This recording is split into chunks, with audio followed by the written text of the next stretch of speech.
2012 నాటికి కలియుగాంతం జరగబోతుంది. శాస్త్ర సాంకేతిక రంగం అభివృద్ధి చెందుతోంది. ఎన్నో ఎక్స్పెరిమెంట్, రోజుకో కొత్త ప్రయోగాలు జరుగుతుంది. అదేవిధంగా బిగ్ బ్యాంగ్ ఎక్స్పెరిమెంట్ కూడా జరగబోతోంది. సో దీనివల్ల కూడా విపత్తులు సంభవించేటువంటి శాస్త్రవేత్తలు అభిప్రాయపడుతున్నారు. అదేవిధంగా మయన్మార్ క్యాలెండర్ని బట్టి, అంటే చైనీసులు వాళ్ళు బాగా నమ్మేటువంటి క్యాలెండర్లు కూడా 2012వ సంవత్సరంలో ఒక విపత్తు సంభవించబోతుందనే వివిధ అంశాలను పొందుపరచడం జరిగింది.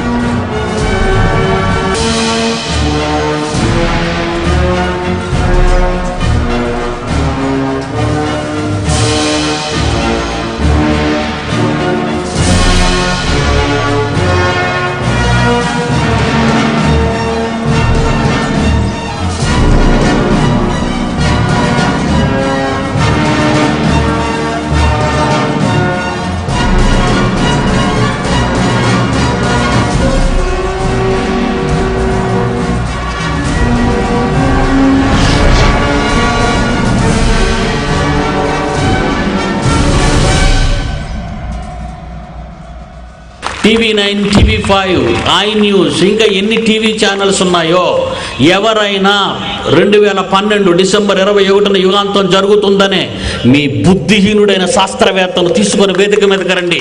2012 డిసెంబర్ 21 యుగాంతం అయిపోతుందని నమ్మి వాళ్ళ ప్రకటనలో చొప్పిస్తున్న మీరు మగతన ఉంటే మీ శాస్త్రవేత్తలను తీసుకొని రండి. ఆహ్వానం పలుకుతున్నాను. బహిరంగ సవాల్. నేను ఓడిపోతే నిర్మిస్తున్న 2 కోట్ల బైబిల్ ఓపెన్ సిటీ ఇండియా మీకు రాసిస్తాను. నేను ఓడిపోతే ఇక్కడే ఈ వేదిక మీద రాసిస్తాను. 2012 యుగాంతం జరుగుతుంది డిసెంబర్ 21 మీరు అన్నట్టుగా, మీరు అనుకున్నట్టుగా జరుగుతుంది అనుకుంటే, నేను అన్నట్టుగా జరగదని అనుకుంటే, నేను నిర్మిస్తున్న Bible open city India Visakhapatnam 2 కోట్ల రూపాయలతో కూడిన భవనాన్ని మీకు విడిచిపెట్టేస్తాను. లేదా మీరందరూ యేసు ప్రభుని స్వరక్షకునిగా అంగీకరించి తీరాలి. బైబిల్ గొప్పదని ప్రతి మీడియాలో నోరు విప్పి చెప్పాలి. ఎనిబడి నీది తప్పు అనే మగాడు వేరే ఎవడైనా ఉంటే పిడి సుందర్రావుని ఢీకోవాలి. అది చేతగాని వీళ్లకు ఇది విదేశీ పుస్తకం అని కానీ, మత పుస్తకం అని కానీ అనే హక్కు లేదు. ఖబర్దార్.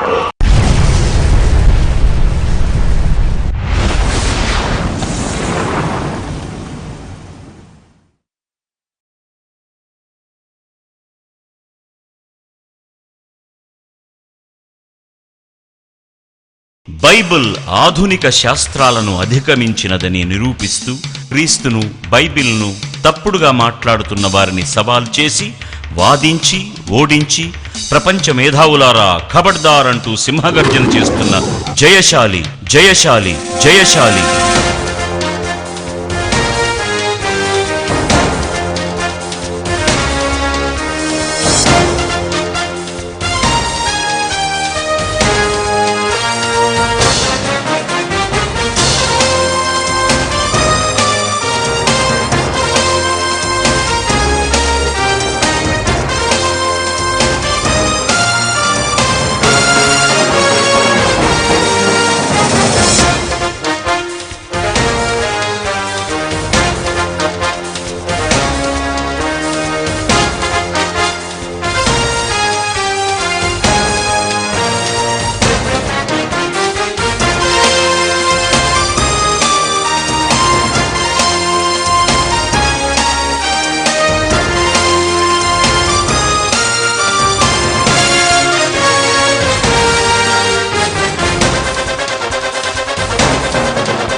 ప్రేమ కలిగిన మా తండ్రి, మొదటి రోజున మీ పిల్లలతో కలిసి మీ మాటలలోని అనేక సంగతులు, వాస్తవాలను తెలుసుకున్నటకు సహాయం చేయమని మా ప్రభువు రక్షకుడైన యేసు వారి పరిశుద్ధ నామమున ఈ ప్రార్థన అడుగుచున్నాము తండ్రి. ఆమెన్. ప్రియమైన దేవుని పిల్లలారా, మీరు చూసిన యాడ్ మార్చి ఏప్రిల్ నెల మధ్య ఈ ఏడాది 2012 డిసెంబర్ 21 యుగాంతం అయిపోతుందని టీవీ ఛానల్స్ ప్రచారం చేశాయి. గమనించాలి, ఈ సంవత్సరం మార్చి ఏప్రిల్లో 2012 డిసెంబర్ 21కి ప్రపంచం వినాశనం అయిపోతుందని Einstein, Newton calculations, sir Isaac Newton calculations, ప్రపంచ జ్యోతిష పండితుడని చెప్పుకుంటున్న ఈ సమాజపు వాడైన నోస్ట్రడామస్, చైనీస్ వారి మయమ్మర్ క్యాలెండర్ మరియు బైబిల్ మరియు వీరబ్రహ్మం గారు, ఇలా దేశానికి ఒకరిని ఎన్నుకొని వీళ్ళందరూ చెప్పారు 2012 డిసెంబర్ 21 యుగాంతం అయిపోతుందని. మార్చిలో ఈ వార్తలు చూపిస్తున్న కాలంలోనే మీరు ఇప్పుడు స్క్రీన్స్ మీద తిలకించిన సవాలు ఏప్రిల్ నెలలో బహిరంగ సభలలో విసిరాను. నేను ఎప్పుడు విసిరానో గమనించాలి. మార్చి ఏప్రిల్ మధ్య వీళ్ళు ఈ హడావుడి సృష్టించారు. ఏప్రిల్లో జరిగే బహిరంగ సభలో మీడియాని సవాలు చేశాను. నేను ఓడిపోతే 2 కోట్ల భవనాన్ని ఫ్రీగా ఇచ్చేస్తాను, మీరు ఓడిపోతే బైబిల్ గొప్పదని చెప్పండి. బైబిల్ గొప్పదని ఎందుకు చెప్పమంటున్నాను అని మీరు అనుకుంటే, దేవుని మాటలు వ్రాయబడ్డాయి మానవ సమాజానికి. తల్లిదండ్రులు పిల్లల కొరకు ఆస్తులను సమకూర్చి డాక్యుమెంట్స్ వాళ్ళకి ఇస్తారు. నాయన, ఈ ఆస్తిని నీకు రాసేసాను, అమ్మా నీకు రాసేసాను అని. అలాగే దేవుడు కూడా మన తండ్రి కదా, ఆయన కూడా 66 పుస్తకాలలోని మహాజ్ఞానాన్ని డాక్యుమెంటేషన్ చేశాడు. ఆయన అన్ని విషయాలు, అందులో అన్ని విషయాలు ఉన్నాయి, లేనిదంటూ ఏమీ లేదు. ఈరోజు ఒక ఎడ్మండ్ హేలీ కానివ్వండి, నక్షత్రాలు కదులుతున్నాయని చెప్పేవాడు.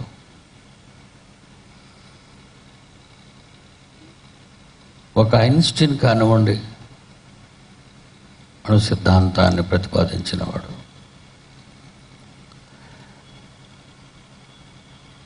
సర్ ఐజాక్ న్యూటన్ కానివ్వండి, ఆకర్షణ గురించి చెప్పినవాడు.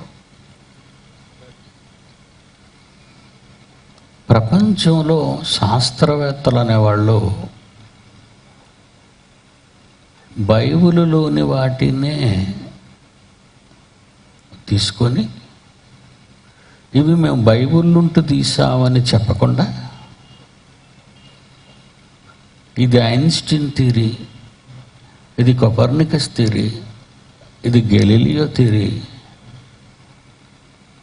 ఇది డార్విన్స్ థియరీ, ఇలా రకరకాలుగా ఎవరి పేర్లు వాళ్ళు పెట్టేసుకున్నారు.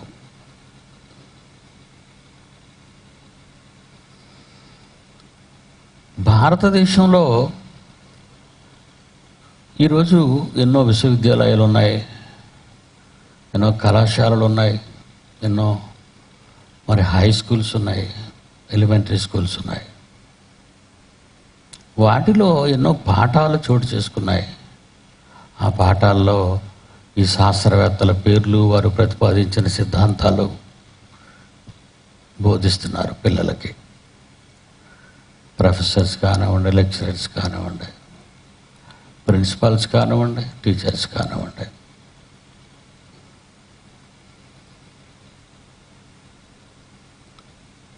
పాఠ్యపుస్తకాలలో వారు చదువుతున్న వీళ్ళు ప్రతిపాదించిన సిద్ధాంతాలు సైన్స్ అంటున్నారు.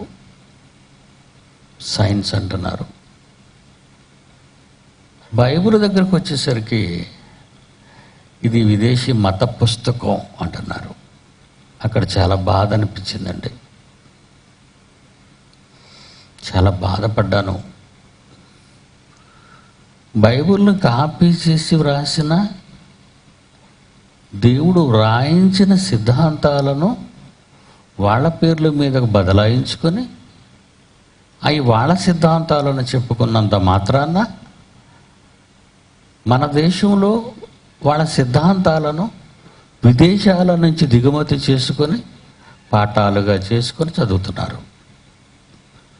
బైబిల్ దగ్గరికి వచ్చేసరికి ఇది విదేశీ పుస్తకం అంటున్నారు, విదేశీ మతం అంటున్నారు. అందుకే మా టీవీలో మాట్లాడాను, బైబిలును దొంగిలించిన మిలేనియం మహానీయులు అని. మా టీవీలో ఎపిసోడ్స్ ఎంతోమంది శాస్త్రవేత్తల గురించి చెప్పాను. సింహగర్జన అనే పుస్తకాన్ని రాశాను. అందులో వాళ్ళు వేరు వేషాలన్నీ ఎలా కాపీ కొట్టారో అవన్నీ రాశాను. ప్రియులరా, మహాత్మా గాంధీ గారు ఆక్స్ఫర్డ్ యూనివర్సిటీలో బారట్లో చదువుకున్న రోజులు ఇంగ్లాండ్ దేశంలో మీకు తెలుసు కదా. కానీ ఆయన భారతదేశానికి వచ్చిన తర్వాత భారతీయులతో ఆయన చెప్పిన కొన్ని విషయాల్లో 2 సంగతులు గొప్పవిగా ఎంచబడ్డాయి.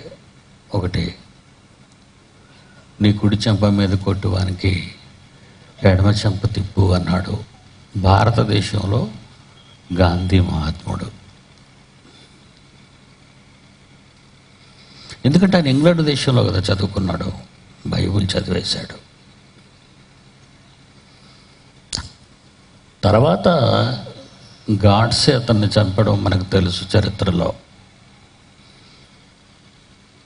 గాడ్సే చంపిన తర్వాత మహాత్ముడు అన్న మరో మాట, నన్ను చంపిన వానికి మీరు ఏ శిక్ష విధించకుండా క్షమించి విడిచిపెట్టేయండి అన్నాడు. ఎంత గొప్ప విషయాలు, అతని క్యారెక్టర్ని చూపించిన గొప్ప విషయాలు ఆయనకి ఎక్కడ నుంచి వచ్చాయి? ఇతను స్వయంగా చెప్పారా, లేకపోతే ఏ పుస్తకంలోనైనా చదివారా అని ఆలోచిస్తే, మత్తయి సువార్త 5వ అధ్యాయం 39వ వచనం. అందరూ తీయండి. మత్తయి సువార్త 5వ అధ్యాయం 39.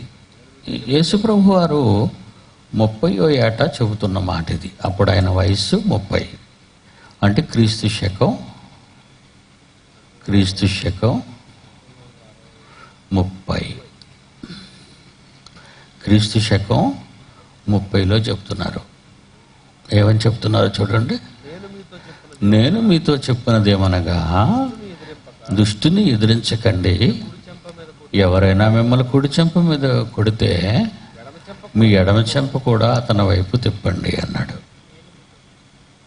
అని నేను మీతో చెబుతున్నాను. నేను ప్రపంచంలో మొట్టమొదటిసారిగా యేసు అనే నేనే ఈ మాటల ముందుగా చెప్తున్నాను. రెండో సంగతి చూద్దాం. లూకాసు వార్త 23వ అధ్యాయం. అందరూ జాగ్రత్తగా వినాలి అండి. లూకాసు వార్త 23వ అధ్యాయం 34వ వచనం. మళ్ళా యేసు అంటున్నాడు, ఆయన చెప్తున్నాడు ఏమనంటే, తండ్రి తనను సిలువ వేసినటువంటి వాళ్ళను చూసి తనను చంపిన వారిని చూసి, చంపుతున్న వారిని చూసి యేసుప్రభు వారు అంటున్నారు, సిలువలో ఉంటూ రక్తం కారుతున్న సందర్భంలో, తండ్రి వీరు ఏమి చేయుచున్నారో వీరు ఎరుగరు కనుక వీరిని క్షమించి వదిలే తండ్రి అని ప్రార్థన చేశారు. ఓకే, క్రీస్తు శకం 33లో ఆయన 30లో ఆయన చెప్తే, క్రీస్తు శకం 30లో ఆయన చెప్తే, మరి మహాత్ముడు ఎప్పుడు చెప్పాడు? 19వ శతాబ్దంలో చెప్పాడు. అవునా? 1900 సంవత్సరాల్లో ఏం చెప్పాడు? మొదటి 100 సంవత్సరాల్లో ఆయన చెప్పాడు. ఎవరు ముందు చెప్పారు? భారతదేశంలో మనం భారతీయులుగా ఆలోచిద్దాం. భారతదేశంలో ఈరోజు మన వాళ్ళు ఏం చెప్పుకుంటున్నారు? ఇవి మహాత్ముని మాటలు అన్నారు. మహాత్ముడు 1800 సంవత్సరాల తరువాత 1900 సంవత్సరాల్లో చెప్పాడు. యేసు 1800 సంవత్సరాలకు పూర్వం మొదటి 100 సంవత్సరాల్లో చెప్పాడు.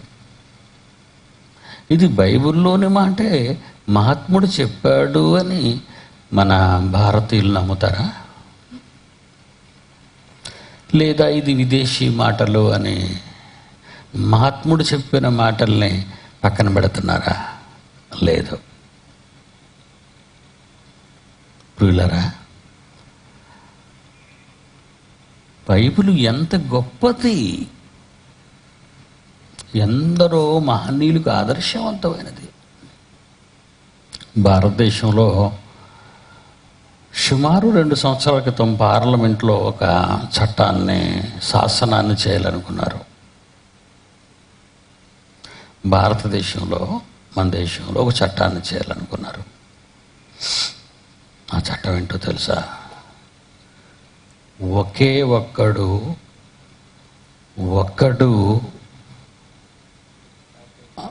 ఏకైక అనే పదప్రయోగాలు ఏ దేవుని గూర్చైనా ఎవని గూర్చైనా ఉండకూడదు అని నిర్ణయాన్ని తీసుకుపోయింది మన భారత పార్లమెంటు. పేపర్లు చదువుతారు కదా మీరు బాగా. అప్పుడు జాన్సన్ గారిని పిలిచి, పాట రాయి నాయన, పాట రాయి.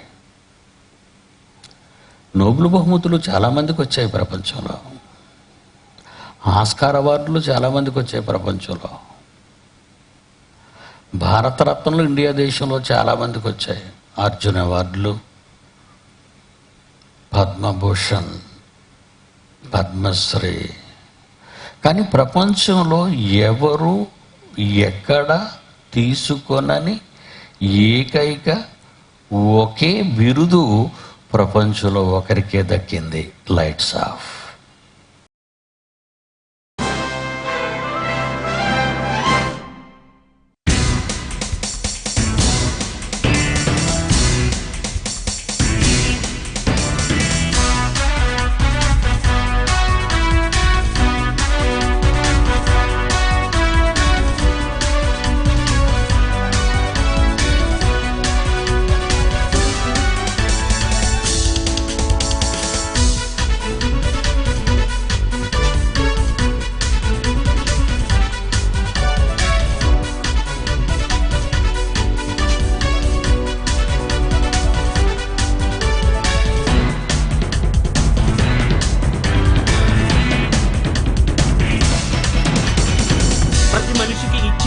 పురస్కారమే, మంచి మనిషికిచ్చేది పద్మ విభూషణ్, మనిషి నటనకిచ్చేది ఆస్కారు అవార్డే, జాతి గౌరవించిచ్చినది భారతరత్నే, ఏ మనిషికి ఇవ్వనిది ఈ పురస్కారమే. శక పురుషుడు, యుగ పురుషుడు, ప్రపంచానికే యేసు ఒక్కడు. శక పురుషుడు, యుగ పురుషుడు, ప్రపంచానికే యేసు ఒక్కడు.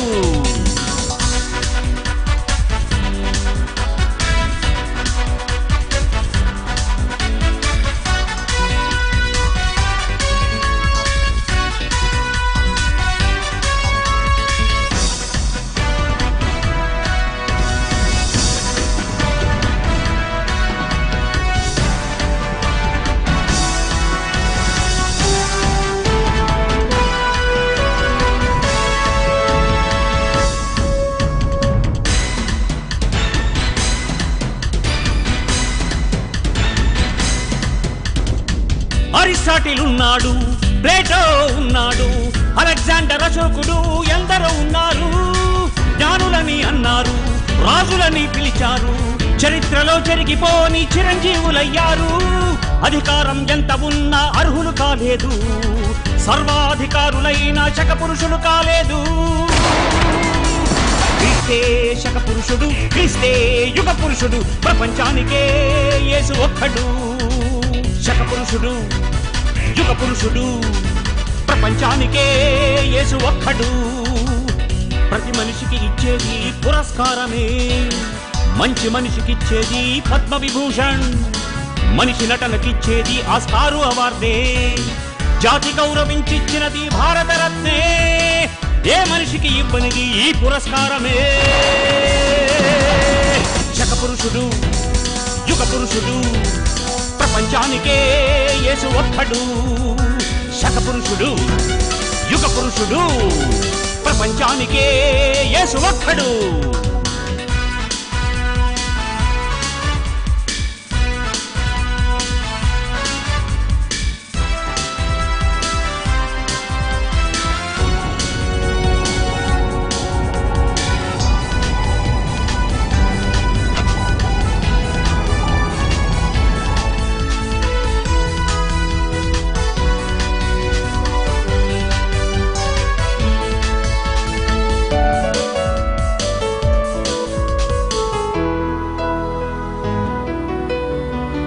పరిచారం చేశాడు, ప్రజల మధ్య ఉన్నాడు, పాపులకై ప్రాణం పెట్టి రక్షకుడే అయినాడు. కులమే కుళ్ళని చెప్పి, మతమే మత్తని చూపి, మార్గాన్ని ప్రబోధించి మహనీయుడే అయినాడు. కుడి చెంప మీద కొడితే ఎడమ చెంప చూపమని క్రీస్తన్న మాటే గాంధీకి కదా నాంది. మహాత్ములకు మార్గం చూపి మహాజ్ఞానాన్ని బోధించి మన ఆసియా ఖండంలో బ్రతికాడు. మహాత్ములకు మార్గం చూపి మహాజ్ఞానాన్ని బోధించి మన ఆసియా ఖండంలో బ్రతికాడు. శకపురుషుడు, యుగ పురుషుడు, ప్రపంచానికే యేసు ఒక్కడు. శకపురుషుడు, యుగ పురుషుడు, ప్రపంచానికే యేసు ఒక్కడు. ప్రతి మనిషికి ఇచ్చేది పురస్కారమే, మంచి మనిషికిచ్చేది పద్మ విభూషణ్, మనిషి నటనకిచ్చేది ఆస్కారు అవార్డే, జాతి గౌరవించిచ్చినది భారతరత్నే. ఏ మనిషికి ఇవ్వనిది ఈ పురస్కారమే. శకపురుషుడు, యుగ పురుషుడు, ప్రపంచానికే యేసు ఒక్కడు. శకపురుషుడు, యుగ పురుషుడు, ప్రపంచానికే యేసు ఒక్కడు.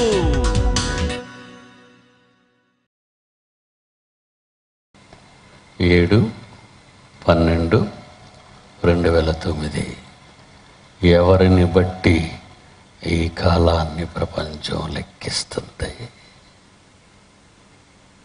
చెప్పండి. ఎవరినైనా అడగండి, ప్రపంచంలో ఎవరినైనా. నమ్మని వాడినైనా నమ్మిన ఈ ఒక్కడినైనా అడిగితే చెప్పే సమాధానం ఏంటో తెలుసా?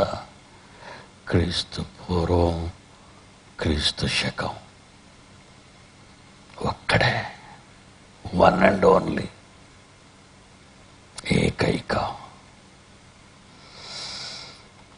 ఈ దేశం చట్టం ఏవని ప్రశ్నిస్తుందో నేను చూస్తాను, పాట తయారు చెయ్యన్నానంతే.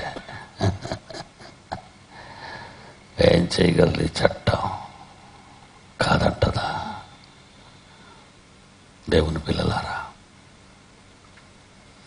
ఆయన మాటలలో, ఆయన చరిత్రలో ఎంత ఎంత జ్ఞానం. కాలాన్ని లెక్కించాలంటే శకపురుషుడే చెప్పాలి. ఈ కాలంలో ఏమి జరుగుతుందో తెలుసుకోవాలి అంటే శకపురుషుని నోట నుండి వచ్చే ప్రతి మాట. ఆదికాండం 1:1 క్షమించండి, యోహాను సువార్త 1:1. యోహాను సువార్త 1:1. ఆదియందు, ఇన్ ద బిగినింగ్, ఎప్పుడు? కోట్ల కోట్ల కోట్ల సంవత్సరాలకు పూర్వం ది బిగినింగ్. కాలం ఎప్పుడు ఆరంభమైంది, కాలం ఎప్పుడు ముగుస్తుంది అనేది కాలాన్ని కలిగించిన వాడే చెప్పాలి. ఆదియందు వాక్యం ఉండెను. వాక్యం ఎవరనుకున్నారు? ఎక్కడుందనుకున్నారు? ఆ వాక్యము తండ్రి అయిన దేవుని దగ్గర ఉండి, ఆ వాక్యము దేవుడై ఉండి, కలిగి ఉన్నది ఆయన లేకుండా కలుగలేదు. ఎవరాయన? 13, 14 ఎవరాయన? ఆ వాక్యము శరీరధారి అయి కృపా సత్య సంపూర్ణుడుగా క్రీస్తు శకం ప్రారంభంలో మానవ రూపంతో మనుష్యుల మధ్యకు వచ్చిన మహాదేవుడు.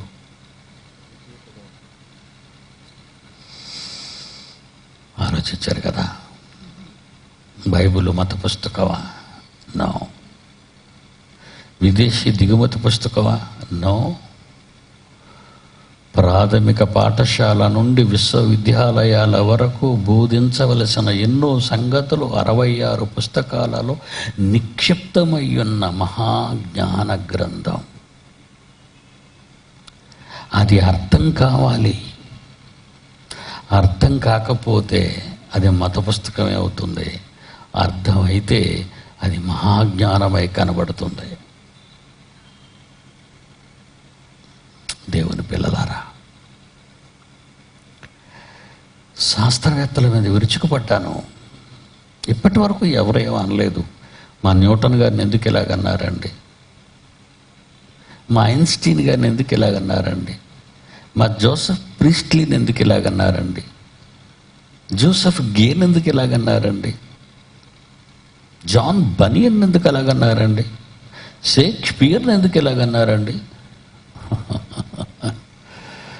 ఎవ్వరూ నా ముందుకు రాలేదు. కారణం, నోటు మీద వేలు వేసుకోవాలి. షటాప్. ఇప్పుడు మీరు వింటున్నారు కదా ఈ మాటలు. నా మాటలేవి కల్పితాలు కావు. యేసు పిలుస్తున్నాడు, రోగాలుంటే రండి, కడుపు నొప్పికి ప్రార్థన చేస్తాను, అప్పులు తీరుతున్నాయా లేవా, ఇల్లు కట్టాలనుకుంటున్నారా, ఎవడ కొంప కోల్చాలనుకుంటున్నారా, రోగుల కొరకు ప్రత్యేక ప్రార్థనలు. ఇక్కడే కదా నిండిపోయింది క్రైస్తవ్యం. ప్రపంచ క్రైస్తవ్యం. ఆంధ్రప్రదేశ్ క్రైస్తవ్యం గురించి చెప్పలేదు నేను. ప్రపంచ క్రైస్తవ్యం ఇక్కడే ఏడుస్తుంది. 60-70 ఏళ్ల ఈ చిన్ని జీవితం కోసం ప్రభువుని నమ్ముకుంటారట. మరి మత పుస్తకం కాదా? మత పుస్తకం కాదా? అదే చెబుతావు.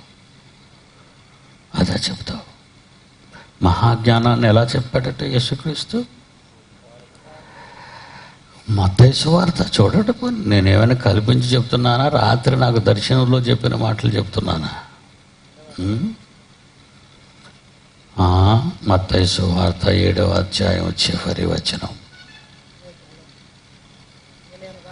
ఎలయనగా ఆయన వారి శాస్త్రాలు తెలిసిన శాస్త్రువలే కాక అధికారము గలవాని వలె వారికి బోధించెను. యేసు మాట్లాడినప్పుడు ఎలా మాట్లాడాడట? అధికారము గలవాని వలె. అధికారము గలవాని వలె సముద్రాన్ని గద్దించాడు. అధికారము గలవాని వలె గాలిని నిమ్మళపరుస్తున్నాడు. అధికారం. ఆయన బోధ అధికారముతో కూడుకున్నది. ఈరోజు మన వాళ్ళ బోధలు ఎలాగున్నాయి? అడుక్కు తింటున్న బోధలు. అధికారమా? అడుక్కు తినటమా? అడుక్కు తినే బోధలు. వద్దండి, వద్దు. మహాజ్ఞానానికి వారసులు కావాలి. 2008 లియోనైర్ కొలైడర్ గాడ్స్ పార్టికల్, దేవుని కణాన్ని పట్టేస్తానన్నాడు. ఎవరి కణాన్ని పడతానన్నాడు? దేవుని కణాన్ని.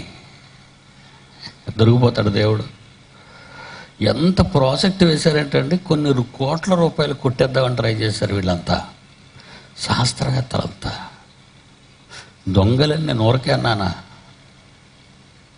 ఈ శాస్త్రవేత్తలంతా కొన్ని కోట్లు కొట్టేద్దామని ముందు గవర్నమెంట్లో ఉన్న అధికార పార్టీలోని మంత్రులతో, ప్రెసిడెంట్ ఆఫ్ అమెరికా కావచ్చు, లేకపోతే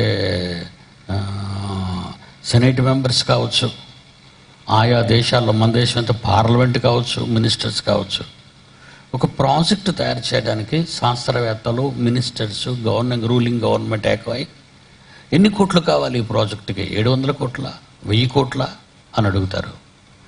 ఈ డబ్బు ఎక్కడిది? ప్రజాధనం. ఎవరి జేబులో సొమ్మిచ్చేస్తాడు? ఎవరి జేబులో సొమ్ము? రోడ్లు వేసామండి, ప్రపంచ బ్యాంక్ నుంచి డబ్బు అప్పు తెచ్చి టోల్ గేట్ దగ్గర మీ బండి ఆపండి, మీ తోలు తీసేస్తామంటున్నారు. ఇప్పుడు 15 రూపాయల నుంచి 100 రూపాయల వరకు వసూలు చేస్తున్నారు రోడ్డు మీద వెళ్ళినందుకు. రోడ్డు ట్యాక్స్ కాక మాకు రోడ్డు ట్యాక్స్ వేస్తారండి. మన కారుకు రోడ్డు ట్యాక్స్ ఉంటుంది. కొన్నప్పుడే మొత్తం కట్టించేసుకుంటారు, తర్వాత నువ్వు ఇస్తావేవు అని. ప్రభుత్వ ధనాన్ని రోడ్లు వేయించి రోడ్డు ట్యాక్స్ వేశారు. ఇప్పుడట విదేశాల నుంచి అప్పు తెచ్చారట నేషనల్ హైవేస్ కోసం. అందు గురించి ఆ డబ్బులన్నీ దండుతారు. టోల్ గేట్ ఎవరి జోబులు సొమ్మిచ్చేస్తారు? ఇంకొక విషయం చెప్పమంటారా? ఈరోజు పార్లమెంట్కి వచ్చిన వాళ్ళు, పార్లమెంట్లో ఎన్నికైన వాళ్ళ పార్లమెంటేరియన్స్, ఎంపీలు 300 మంది కోటీశ్వర్లట. పార్లమెంట్లో ఎంతమంది కోటీశ్వర్లు ఉన్నారు? 500 చిల్లర టోటల్. 300 మంది కోటీశ్వర్లు ఉన్నారు. ఎందుకు? ఇంకా నొక్కేయడానికి ప్రజాధనాన్ని, ఇంకా తినేయాలి, సరిపోదు వాళ్ళకి. దేవుని పిల్లలారా, ఈ శాస్త్రవేత్తలు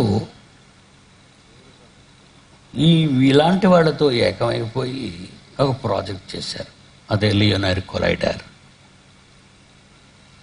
2003 ఆ ప్రాంతంలో నేను రాశానండి సింహగర్జన పుస్తకం. అక్కడ ఉంటుంది, మీకు బుక్ స్టాల్లో అమ్ముతారు, పెద్ద డిక్షనరీ లాగా ఉంటుంది. అందులో వీళ్ళ గురించి ఏం రాసిన చూడండి. శాస్త్రవేత్తల అడుగులకు మడుగులొత్తుతూ ఆయా రాజ్యాల నేతలు వ్రాయబడిన మాటలు నమ్మి దోపిడీ ప్రయోగాలను మాని దేవుని వైపు తిరుగుట వారికి మంచిది. Page number 584. శాస్త్రవేత్తల గురించి రాశానండి 2002, 2003లో. ఓకే, కొలైడర్ గురించి 2004 కొలైడర్ గురించి రాశాను. మళ్ళీ చదువుతాను చూడండి. Page number 588. అంటే తర్వాత అయినా మీరు చూడొచ్చు పుస్తకం కొనుక్కొని. తిరిగి ప్రపంచ మానవాళిని కొల్లగొట్టే ఈ ప్రాజెక్టు, అదే లియోనైర్ కొలైడర్, దేవుని కణాన్ని పట్టేసుకుంటారట. ప్రపంచ మానవాళిని కొల్లగొట్టే ఈ ప్రాజెక్టు కూడా భారీ వ్యయంతో కూడుకున్నది. అందుకనే ప్రపంచ దేశాలు ఉమ్మడిగా దైవ కణాల అన్వేషణ ప్రయోగానికి సంకల్పించే. ఇటీవలే చైనా ముఖ్య పట్టణమైన బీజింగ్లో సమావేశమైన భారతీయ శాస్త్రవేత్తలు ఈ దోపిడీ కార్యక్రమంపై చర్చించారు. దొంగలు ఊళ్ళు పంచుకున్నట్లు ఇందులో జపాను, బ్రిటను, అమెరికా, జర్మన్ తదితర దేశాలకు చెందిన శాస్త్రవేత్తలు పాల్గొన్నారు. దీనికి సంబంధించిన ఒక బ్లూ ప్రింట్ను ఖరారు చేశారు. అంతర్జాతీయ లీనియర్ కొలైడర్ను స్విట్జర్లాండ్లోని జినీవాకు చేరువలో సెర్న్ వద్ద నిర్మిస్తున్నారు. ఇది 2007 నాటికి పూర్తయ్యే అవకాశం ఉంది, కానీ సాధించిందేమీ ఉండదని ముందుగానే పిడి సుందర్రావుగా చెబుతున్నాను. ఈ తస్కర కార్యం, ఈ దొంగ పని ఏ ఒక్క దేశం వల్ల కాదనే విషయం ముందుగా ఎరిగిన శాస్త్రవేత్తలు పబ్లిసిటీ కొరకు 1992లోనే అమెరికా లియోనైర్ కొలైడర్ను టెక్సాస్లో ఏర్పాటు చేయాలని సంకల్పించారు. కానీ ముందు పెట్టుబడిగా ఈ భారీ వ్యయాన్ని చూసి వెనుకడుగు వేసింది అమెరికా. అయితే దీన్ని ఖర్చు పెట్టిన సుమారు $750 కోట్ల ఖర్చును చూపెట్టి ఆయా దేశాల ప్రజల ఆర్థిక భారాన్ని పెంచి దోచుకునే విధానాలతో ఇదొక సరికొత్త మలుపు. సింహగర్జనలో రాశానండి. ఎప్పుడు? 2004లో రాశాను అనేది ఈ పుస్తకాన్ని. 2008లో కదండి లినియర్ కొలైడర్ అనేది ఏమైపోతుందో తెలీదు, భూమండలం అంతా హరించుకుపోతుంది, మనుషులంతా ఇంక ఉండరిక అని వార్తలు చెప్పి మీడియా వాళ్ళు ఏమన్నారంటే బ్రతుకుంటే రేపు కలుసుకుందాం అనుకుని ముగించాడు వార్తలో. ఏమంటే ఆ వార్త విన్న తర్వాత మనకి ఎలాగుంటుందండి? ఆ రోజు ఏం జరిగిందో మీ అందరికీ తెలియాలి, గుర్తు చేస్తాను. దూర ప్రాంతాల్లో ఉన్న విదేశాలలోనూ ఇతర రాష్ట్రాల్లో ఉన్న వాళ్ళ పిల్లలందరినీ రప్పించేసుకున్నారు. ఆ ప్రపంచ దేశాల్లో మిగిలిన దేశాలు కూడా మనలాగే ఆ రోజు పాఠశాలకు మాన్పించేశారు. హాస్టల్స్ నుంచి పిల్లలు తెప్పించేసుకున్నారు. ఎందుకంటే చచ్చిపోతే అందరం ఒకేసారి చచ్చిపోతామని. తెల్లవారింది, సూర్యుడు ఉదయించాడు తూర్పుని. ఫెయిల్యూర్ అయిపోయింది అక్కడ అది ఫెయిల్యూర్ అయిపోయింది. ఫెయిల్యూర్ నేను ఎప్పుడు ఫెయిల్యూర్ అయింది? 2008లో ఫెయిల్యూర్ అయింది. నేను ఎప్పుడు రాశాను? 2004లో రాశాను. నేను ఎలా రాశాను? సైంటిస్ట్ బాబును కనుక. అర్థం అవ్వలేదు మీకు? ఇంకా వాడి బాబుని ఎందుకైనా తెలుసా? దేవుని జీవ గ్రంథాన్ని చేతబట్టి లోకమందు వాడి అయిన ఖడ్గంతో అబద్ధికుల కుత్తుకులను తెగనరిక్కేవానిగా. క్రైస్తవుడు అంటే ఏమనుకుంటున్నారు? మహాపండితుడు. ఏమన్నాడు మన గురించి? భూమిని తలక్రిందులు చేయువాడు కొత్తగూడెం వచ్చుచున్నాడు. మరి మీ వాళ్ళు ఏం చెప్తున్నారు? అలాంటి వాడి సభలకు మీరు వెళ్ళకండి. తలకిందులు చేసే మహాజ్ఞానం కొత్తగూడానికి వస్తుంటే జనాలను కొల్లగొట్టే పందికొక్కులు ఏమంటున్నాయో తెలుసా? గోతులు తీయడం అలవాటు కదా అట్ల కింద. మీరు వెళ్ళకండి. మహాజ్ఞానాన్ని సంపాదించుకుంటే మేము అడుక్కు తినిపోవాలి. మేము మిమ్మల్ని ఫారెన్ కోళ్ళులాగా బాయిలర్స్ లాగా పెంచుకుంటున్నాం మిమ్మల్ని. దశంభాగాలు మాకు కావాలి. మీరు వెళ్ళిపోతే మీ దశంభాగాలన్నీ బాతు బంగారు గుడ్డులు లట్టోళ్ళు. మీరు వెళ్ళిపోతే ప్రపంచంలో ప్రతి క్రైస్తవ బోధకుడికి ఇలాగే తొక్క తీసేస్తున్నాను. మన ముందటి తరాలలో ఉన్న దైవభక్తులను చెప్పుకునేవాడు ఇలాంటి మహాజ్ఞానాన్ని ప్రపంచానికి చెప్పగలిగితే ఈరోజు ఈ దేశంలో ఇది ఒక విదేశీ మతం అని కానీ విదేశీ పుస్తకం అని కానీ ఎవడు నోరు పారేసుకోడు. 4 గీతలు గీసుకొని గీతల మధ్య తలుపులు వేసుకొని బంధింపబడిన వాళ్ళలా ఉండిపోయిందండి క్రైస్తవ్యం. ఈ సంఘాలు, ఈ సంస్థలు క్రైస్తవ్యం గొప్పతనం ఏంటో చెప్పటం మానేశారండి. యేసు పలికిన మాటల్లో గొప్ప మాటలేటో నేను రాశానా అండి? ఇందులో క్లోనింగ్ గురించి కూడా రాశానండి. క్లోనింగ్ సింహగర్జనలో. ఏమండి క్లోజప్ చేయనా నీ పుస్తకాన్ని? ఒకళ్ళు పిల్లలు నమ్ముతారో నమ్మరో? ఏమండి ఇంత పెద్ద పుస్తకాన్ని నేను ఎందుకు ప్రింట్ చేసి క్లోజప్ చేయనా? ఇదిగోనండి, దీని మీద ఏమని రాశాను తెలుసా? నూతన సహస్రాబ్ది అజ్ఞానంపై జయశాలి సింహగర్జన అని రాసి, ప్రపంచ మేధావులారా ఖబర్దార్. ఇదండి పుస్తకం. చూసారు అంత పెద్ద పుస్తకం ఉందో? ఇది 1 గంటలో రాసేయగలనా? 1 నెలలో రాసేయగలనా? 1 సంవత్సరంలో రాసేయగలనా? 25 ఏళ్ల పాండిత్యం అండి ఇది. మోసగాళ్ళంతా. ఈ మధ్యన ఒక మోసగాడు దొరికిపోయాడండి. మరి మీకు చూపిస్తే కానీ నమ్మరు కదా. మీరు చూస్తే కానీ నమ్మరు. ఎందుకంటే విశ్వాసం అన్నది మనకు తక్కువ.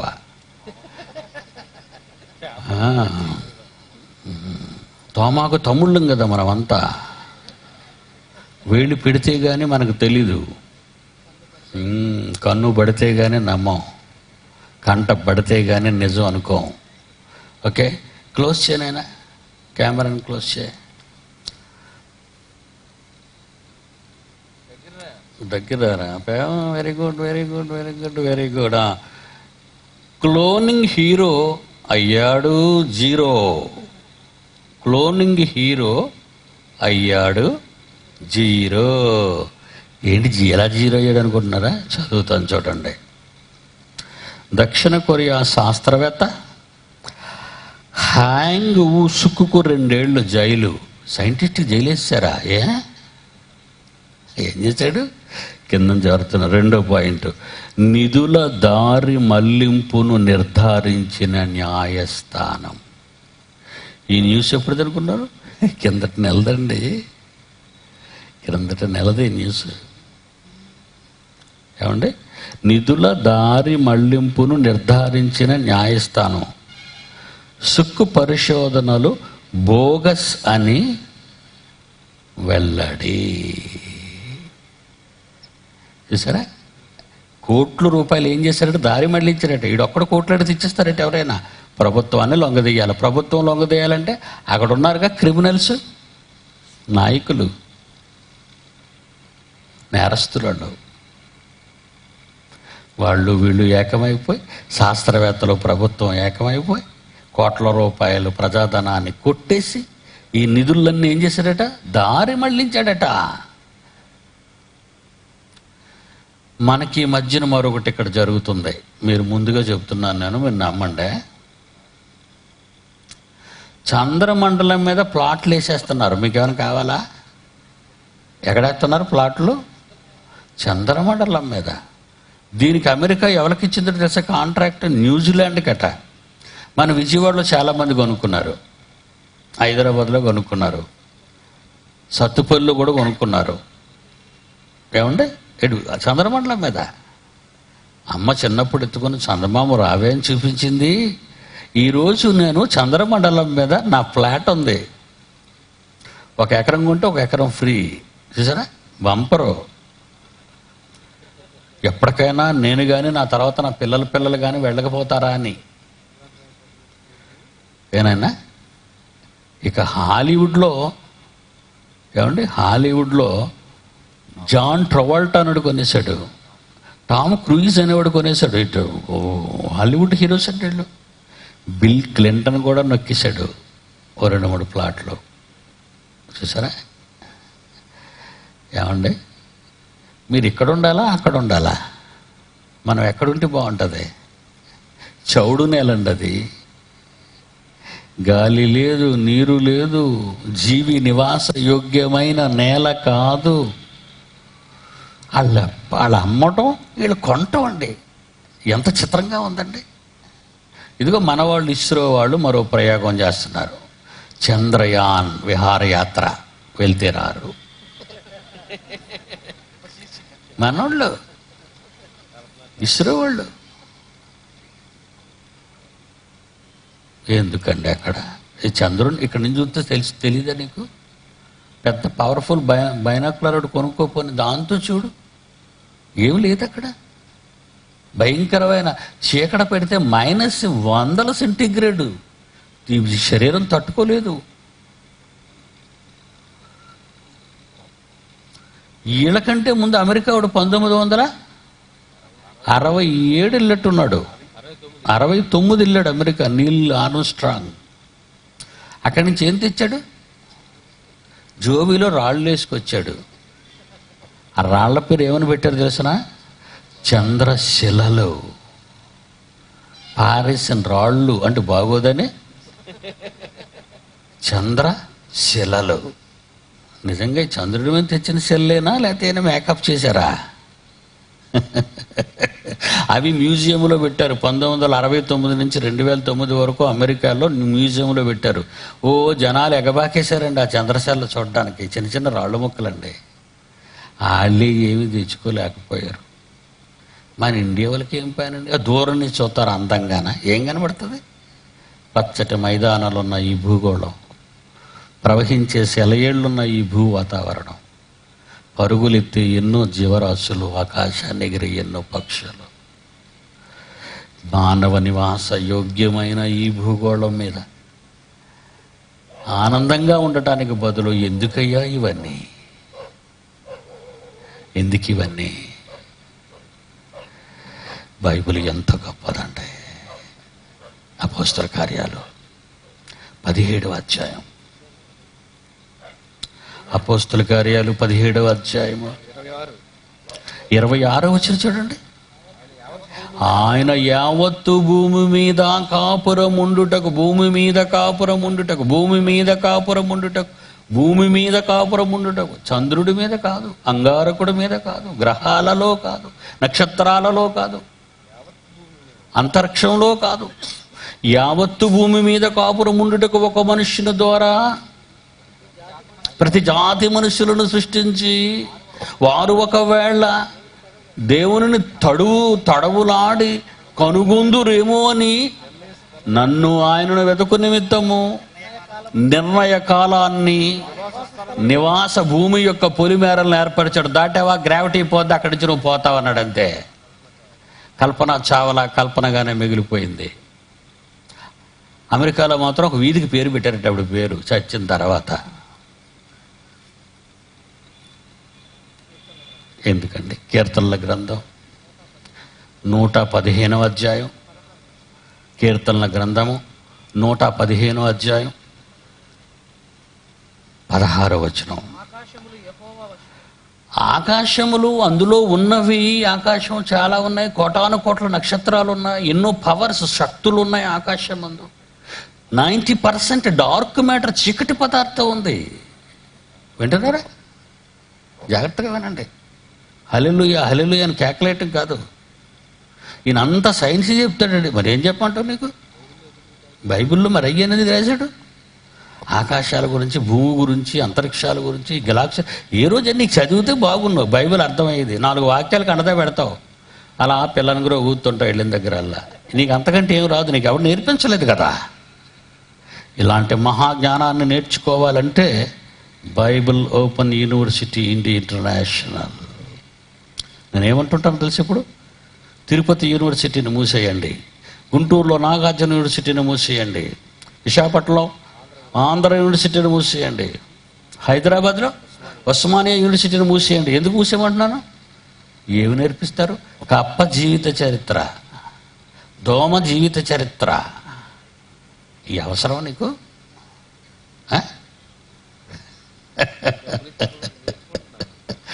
దోమ జీవిత చరిత్ర నీకు అవసరమా? నీ జీవిత చరిత్ర బాగులేదు, నీ బతుకు బాగులేదు, నీ బతుకు గురించి పాఠాలు చెప్పరు. మొక్కల చరిత్ర, పురుగుల చరిత్ర, పక్షుల చరిత్ర అవసరమా? బైబిలు నేర్చుకో. ఆకాశములు దేవుని వశం. భూమిని అంగారకుని కాదు, బుధుడిని కాదు, గురుగ్రహాన్ని కాదు, శనిగ్రహాన్ని కాదు, సూర్యుని చుట్టూ తిరిగే ఏ గ్రహంలోనూ కాదు, ఒక గ్రహం తప్ప, భూమి, 3వ గ్రహం భూమిని ఆయన భూమిని నరులకిచ్చి ఉన్నాడు. ఏంటండి? ఆకాశములు యెహోవా వశం, భూమిని ఆయన నరులకిచ్చి ఉన్నాడు. మానవ నివాస యోగ్యమైన భూగోళం. యోబు గ్రంథం 37వ అధ్యాయం 12వ వచనం. యోబు గ్రంథం 37వ అధ్యాయం 12వ వచనం. ఆయన వలన నడిపింపబడుతున్నాయి ఈ కోటాను కోట్ల నక్షత్రాలు, ఈ శకలాలు, ఈ గ్రహాలు, విశ్వచక్రం. ఆయన వలన నడిపింపబడినవై ప్రకృతిలో ఎన్నున్నా నరులకు నివాస యోగ్యమైనది భూగోళం మాత్రమే అని ఉంది. చూడండి అక్కడ. అది గుండ్రంగా ఉందని ఆయన ఎప్పుడు చెప్పాడు? క్రీస్తు పూర్వం 1400 సంవత్సరాల్లో చెబితే, క్రీస్తు శకం 16, 17, 18 సంవత్సరాల భూమి బల్లపరుపుగా ఉండెను అని చెప్పాడు. బల్లపరుపా? బైబిల్ చాలా గొప్పదండి. ఎంత గొప్పదో చూస్తారా? లైట్స్ ఆపండి ఆయన.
ప్రతి పుట్టుకకు ముందే పరమాత్మ సంకల్పం. తన కొరకు బ్రతకాలని, తన ప్రేమ తెలియాలని కష్టించి పనిచేసి ఈ సృష్టి కలిగించి మన కొరకు ప్రతిరోజు విశ్వాన్ని నడిపించను. ప్రకృతి జననానికి ప్రభు వాక్యమే కారణం, మనుషుల జననానికి ఆ దేవుడే కారణం.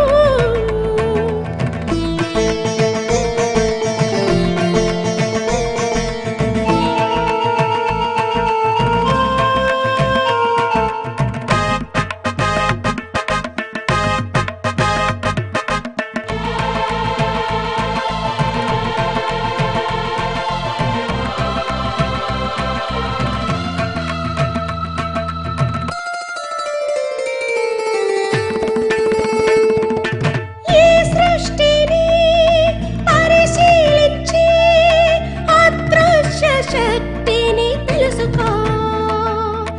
అణువణువును విభజించితే ఆ దేవుడున్నాడని తెలియను. సృష్టిలోని అదృశ్య లక్షణము చూడు, నేను తాకి వెళ్ళి ఆ గాలి లక్షణము చూడు. ఏ రూపము లేకుండాను నేను తాకి వెళ్ళింది అదృశ్య రూపము. ప్రకృతి జననానికి ప్రభు వాక్యమే కారణం, మనుషుల జననానికి ఆ దేవుడే కారణం.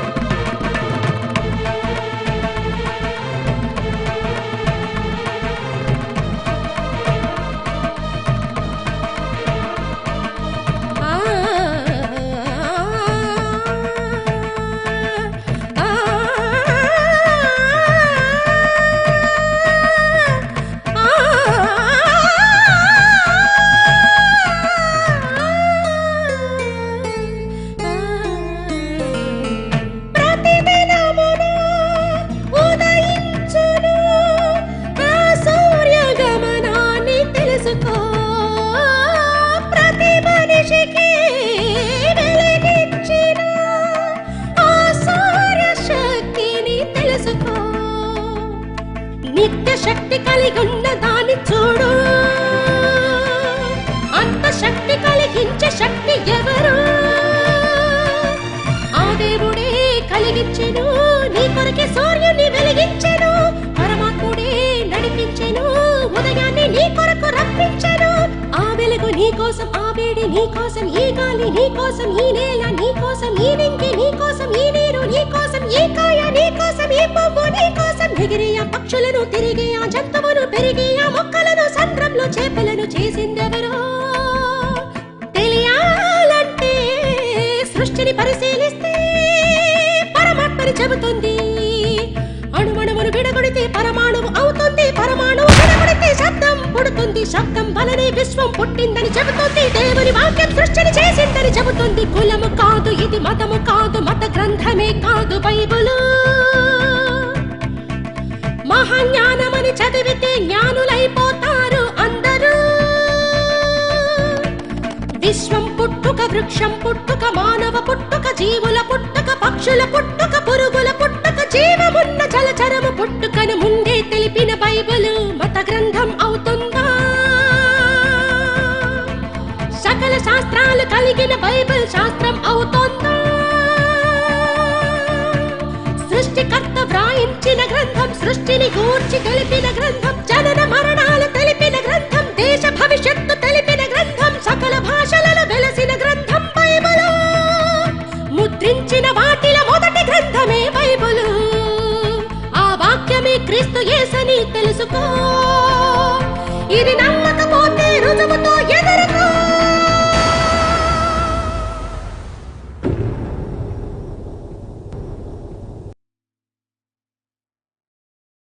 దేవుని పిల్లలారా, కాలాన్ని పదార్థాన్ని కలిగించిన మహనీయుడు సృష్టికర్త. ఈ కాలంలో ఎక్కడ ఏవి సంభవించాలో నిర్ణయించేది క్రియేటర్, మేడ్ బై గాడ్. ప్రకృతిని కలిగించిన తండ్రి ప్రకృతి నాశనాన్ని చెప్పగలడు. ఈ శాస్త్రవేత్తలు కానీ, ఈ మీడియా కానీ, జ్యోతిష్య పండితులు కానీ ఏ ఒక్కడు చెప్పలేడు. రేపు కూడా విద్దురు కానీ కొంచెం తొందరగా రండి. కళ్ళు మూసుకుని ప్రార్థన చేస్తాను. ప్రేమ కలిగిన మా తండ్రి, మీ పిల్లలకు మీ మాటలు వినిపించాను, మహాజ్ఞానాన్ని నేర్పిస్తున్నాను. వారసులు కావాలి. అంత్యకాలపు పిలుపులో చివరి గడియ మేలు కొలుపుగా ఒక్కసారి మహాజ్ఞానాన్ని మీ పిల్లల కన్నుల ఎదుట విషదపరుస్తున్నాను. సహాయం చేయండి. మహాసభలకు ఎందరో చేసిన త్యాగాలు ఫలితమే ఈ మైదానమంతా ఇంత సుందరంగా అలంకరింపబడింది. ఇంత చక్కటి వాతావరణాన్ని మాకు ఇచ్చారు.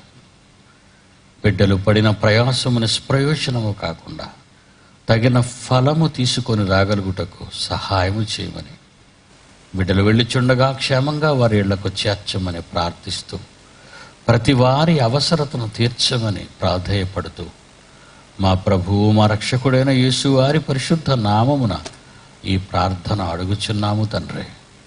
ఆమేన్. మన తండ్రి అయిన దేవుని ప్రేమ, కుమారుడైన యేసుక్రీస్తు వారి కృప, పరిశుద్ధాత్మ దేవుని అన్యోన్య సహవాసం సదాకాలం మన అందరికీ తోడయుండి నడిపించునుగాక. ఆమేన్. జయశాలి కాలంగళ నుండి వెలువడిన ప్రపంచ మానవ శాస్త్రాలను తలక్రిందులు చేసే అద్భుత ప్రసంగ ఆడియో, వీడియో, సీడీలు మరియు డివిడీల వరకు మమ్మల్ని సంప్రదించగలరు.